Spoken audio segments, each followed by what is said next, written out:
നമസ്കാരം, സ്ട്രൈക്ക് ടോക്കറിലേക്ക് സ്വാഗതം. ദേശീയപാതകളിൽ ടോളിന് പകരം വാർഷിക പാസ് നടപ്പിലാക്കുമെന്ന് റോഡ് ഗതാഗത ഹൈവേ മന്ത്രി നിതിൻ ഗഡ്കരി. 3000 രൂപ വരെയുള്ള ഫാസ്ടാഗ് അധിഷ്ഠിത വാർഷിക ഫീസാണ് സർക്കാർ അവതരിപ്പിക്കുകയെന്ന് ഗഡ്കരി എക്സ് പോസ്റ്റിൽ പറഞ്ഞു. ഓഗസ്റ്റ് 15 മുതലാണിത് പുറത്തിറങ്ങുക. ഈ പാസ് സ്വകാര്യ വാഹനങ്ങളിലാണ് നടപ്പാക്കുക. വാണിജ്യ വാഹനങ്ങൾക്ക് ബാധകമല്ല.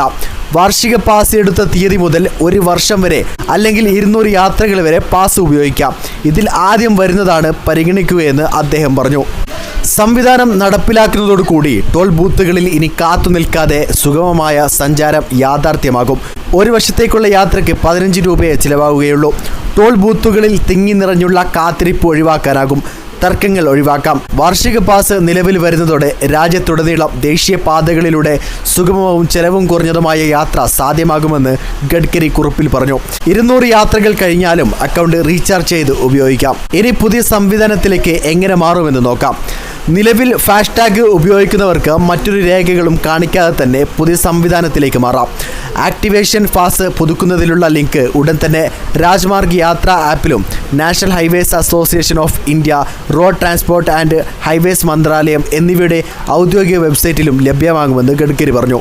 പുതിയ ടോൾ നയത്തെക്കുറിച്ച് കേന്ദ്ര സർക്കാർ ആലോചിക്കുന്നതായി കഴിഞ്ഞ മാസം വാർത്ത പുറത്തു വന്നിരുന്നു. വാർഷിക അടിസ്ഥാനത്തിലോ ദൂരത്തിന്റെ അടിസ്ഥാനത്തിലോ ആയിരിക്കും ഈ പുതിയ ടോൾ ഫീസ് എന്നായിരുന്നു റിപ്പോർട്ട്. ലൈഫ് ടൈം ഫാസ്ടാഗ് എന്ന പേരിൽ 15 വർഷത്തേക്ക് 30,000 രൂപയടിച്ചാൽ ടോൾ നൽകാതെ യാത്ര ചെയ്യാമെന്നതും മന്ത്രാലയം പരിഗണിച്ചിരുന്നതായി റിപ്പോർട്ട് വന്നിരുന്നു. നിലവിലെ ഫാസ്ടാഗ് സംവിധാനം തന്നെയാണ് പുതിയ നയം വരുമ്പോഴും ഉപയോഗിക്കുക. ഭാവിയിൽ ടോൾ ബൂത്തുകൾക്ക് പകരം സെൻസർ അധിഷ്ഠിത സംവിധാനങ്ങളോ GPS ട്രാക്കിംഗ് വഴിയോ ടോൾ ഈടാക്കുന്ന സംവിധാനം വന്നേക്കുമെന്ന് റിപ്പോർട്ടുകളുണ്ട്.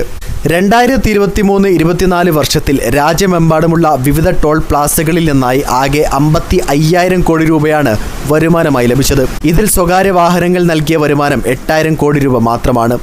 ആകെയുള്ള യാത്ര നടന്നതിൽ 53% സ്വകാര്യ വാഹനങ്ങളാണെങ്കിലും വരുമാനത്തിൽ ആകെ 21% മാത്രമേ ഇവരിൽ നിന്ന് ലഭിക്കുന്നുള്ളൂ എന്ന് ദേശീയ മാധ്യമങ്ങൾ റിപ്പോർട്ട് ചെയ്യുന്നു.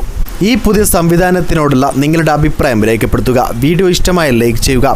കൂടുതൽ വീഡിയോസുകൾക്കായി ഈ ചാനലിലൂടെ തന്നെ സബ്സ്ക്രൈബ് ചെയ്യുക. This is strike talker signing off.